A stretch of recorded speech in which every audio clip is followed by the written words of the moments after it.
na po yung progress ng hukay natin para sa water tank. So ayan, papansin nyo po, medyo nakapin po kami itong bato. Ito ang kagandaan kapag kaman-manong hukay, nauuhol mo talaga natin ang kwadrado. Kumpara kapag bakko po ang ginamit, lalaki po ang butot niyan, gigiba po yung mga kantuan na gano'n, nahirapan tayo lalo. So ayan, ang lalaki ng mga batong nakuha.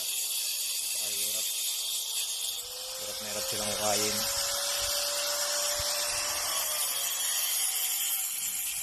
Pinakating, sinisiping dyan, may kakamera. Dito naman po, nabuo na namin, nakukayan na po. Nalagay na rin ng PHB wool yung ating catch basin. So, isa, dalawa, tatlo. So meron na po yung PVC. Ayan po yung ating PVC. Kung mapapansin nyo po, itong unang pinapakita ko sa inyong catch basin, sa tatlo. Ito po yung nasa may corner ng bahay, so malapit po sa kwarto sa baba. Mas malalim po ito. So ito, ang lalim po nito nasa 110 cm.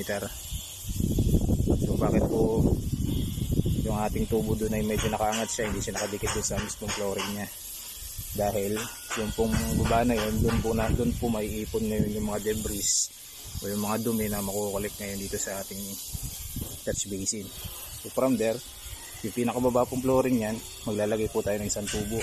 Papunta po doon sa gilid po, hindi po natin ipapasok sa water tank sa gilid. Kasi yun po naman ang magiging drain top niya. Ibig sabihin, kapag po ito ililinisin natin, napuno na ito ng debris, pag yan po hinugasan natin, doon po papasok sa drain top na yun, doon po lalabas sa pinakaligod na puno ng ating tangke. Ngayon, ito po, meron pa pong isa pa dyan, medyo mas mataas siya o pantay siya dito, medyo mas mataas siya. Doon naman po siya nakakonekta sa mismong tangke para maipon na po yung mas malinis sa tubig. So ang elevation po ng isa na yun, so dito po mas mababaw ito, mas mababaw rin lalo ito, mas mababaw. So ayan, PVC na po siya. Kung ito po ay ginawa namin 60, pagdating po dito naging 70 na po, para yung slope ng tubig banayan papunta dito, ang tawid. So pagkarating naman po dito, ang elevation naman po nun ay 70 na, palalim. Kaya yung magmula po dito hanggang doon sa kabila, nasa 80 or 90 na po yun ang elevation ng ating tubo.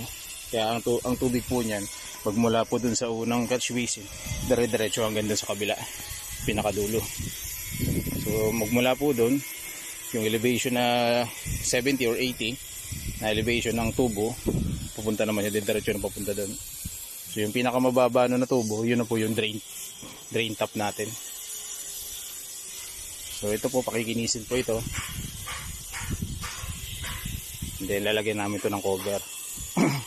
So ito po yung sa sample lang gagawin namin cover.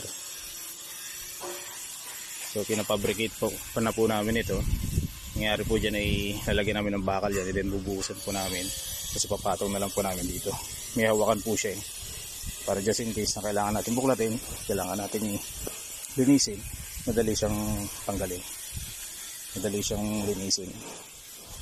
O ito pong mga downspout pipes natin na ito, so babasagin lang namin ito, papasok namin dyan, naka-elbow pong papaganon.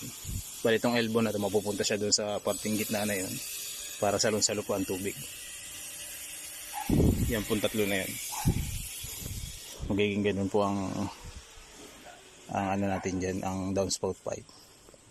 So dito sa corner na ito, pansin nyo po may butas na kami ginawa doon, kasi ibabaw may binutasan na rin namin para yung tubo po na nasa ibabaw po ng ating balkonahe sa likod is ilalagay po namin sa ilalim.